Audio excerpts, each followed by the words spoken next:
I'm going to be talking today about competing in the pet food industry.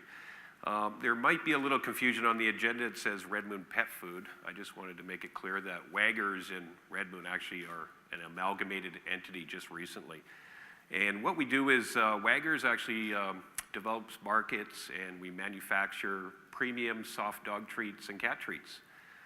Red Moon is the first to market, and what we do there is we have a special website that discerning consumers can visit and customize their dog and cat food. We make it fresh right here in Alberta, and we send it to their door. We can do that anywhere in North America. We actually have a partner plant in the US as well. So competing in the pet food industry. Is the pet food industry a level playing field? Sometimes we like and hope for that.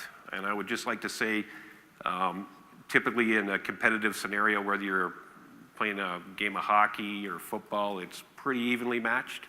That's just not the case in the pet food industry. Just some stats on the industry itself. Pet food is a $20 billion market in North America. I'm not sure if anybody realizes the size of that industry. It's huge. Even during this recession, it grew 3 to 4%. Never really slowed down. Some of the main players that we watch out for, Mars, Nestle, Colgate, Palmolive, all these household brands that we're probably all familiar with, they're all in pet food as well. What's interesting is Mars and Nestle together control almost half of the global pet food market. That's huge. So really, this is our competitive reality.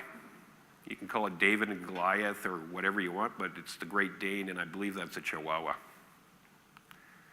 So where do we play? We basically, after Nestle, Mars, and all these other companies take the cookie and they take their big bites out, they do it so fast, there's always a few crumbs that fall on the floor. And that's kind of where we focus on. We focus on the pet specialty channel, which interestingly enough is a very large market at about 25 to 30% of the entire market. And this is the premium segment. These are specialty retailers, mom and pop shops, feed stores, even large specialty stores like PetSmart. And that's a huge market to dwell on. With our online customized pet food model, we actually have a model that goes direct to the consumer as well. So we play in the smaller niche market area, and there's a whole bunch of little guys in there trying to pick up some crumbs. We're focusing on the bigger crumbs, and those crumbs are actually quite large. How do we compete? Rather than competing on price and offering products for the masses, we target on the upper end of the price spectrum, where quality matters more than price. 4 areas that we focus on, of course, product and quality differential, innovation, focused marketing and sales, and strategic partnerships. Product differential. If you're a specialty player making pet treats or pet food, you're going to have a really good understanding of what the consumer is looking for in a higher end product. The consumer today is looking for products that are more natural, organic. Maybe it's closer to their natural diet that dogs or cats should be eating. They're looking for less processed foods. They're looking for things that are really the best for their food, for their pet, and they really don't understand pet food nutrition that much. So you really have to develop products with the pet's nutrition in mind. We can do that by a local small company. We can do things like more fresh meat.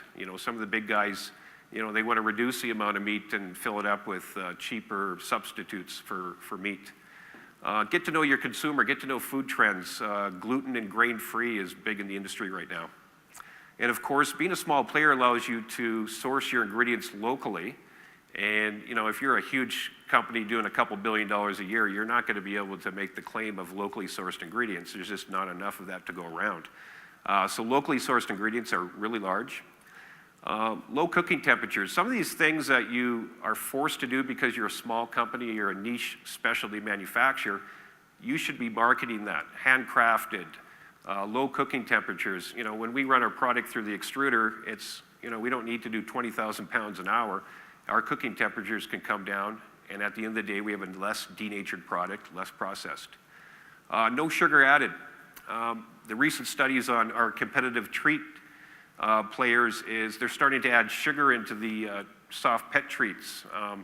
and this is causing big problems. It does increase the palatability of the treats because they're taking out the meat and they're adding in sugar, but it causes obesity and diabetes and a whole bunch of other problems. So we try to market that difference. Innovation, new product research and development is key in this industry. We have specialty retailers that sell products to their customers based on novelty, based on product knowledge, making recommendation. And every year they expect you to come out with something different and unique so they can share it with their customers as well. In essence, a lot of our new products over the last 3 years have been funded by ALMA. Thank goodness, because it is actually an expensive proposition. But what's really interesting is 40% of our sales growth every year comes from the new product launches. Another thing I'd like to mention is find your inspiration. Reviewing data and trends from leading and relevant sources. I know a lot of people in other industries, including this industry, read the publications about the industry, the news releases, and this is very important to keep up with the industry, but that's always old news. You need to find inspiration. You need to, like Wayne Gretzky always said, is I don't care where the puck is, I care where the puck is going. So you need to find inspiration so you can get ideas to develop new products. One of the things we do here, because the pet food industry follows human food trends by about 1.5 years, 2 years, so something hot in the human food industry will definitely come into the pet food industry a couple years later. So things like reviewing trendy restaurant menus and human specialty food trends. You can pick up a lot of good little ideas off that. You know, this gluten-free craze that's happening this year, you know, I anticipated that, and our entire product line on the soft dog treat side is gluten-free, and it's made a noticeable difference on sales. Some of them are not relevant, but my experience is it never harms to have something unique. Keep on top of other industry innovations is another important thing. Get to know your suppliers, ask them questions. What are they finding out about packaging? When is an eco-friendly package going to be here? When is a compostable package going to be here? When can we put eco-friendly seal on our package? And I'm always asking our packaging suppliers, you know, what is the latest on that sort of development? Packaging design trends. You know, go through the magazines, read up on some fashion stuff, find out, you know, what are going to be the next packaging trend designs for the next couple years. Another thing is there's always tons of research of new ways and new functional ingredients that can be found and sourced. You know, somebody had found a way to extract something out of some plant, and you know, if you keep up on that stuff, you can add that in as a very value-added functional ingredient into your products. Focus. With limited resources and being a very small company, you cannot, like I said, marry all the girls. We really have to focus. We have to really know our target customer. And we just have to, you know, keep to our core and just go straight ahead. I find we need to avoid the blanket approach to reaching everyone. And instead, we need to surgically remove our customers, find out who this customer is, what are their habits, their age. And, you know, we typically know that females between 35 and 55 buy pet food and high-end products. But there's a subset within that you need to surgically move, and then you could focus your resources on getting those customers over.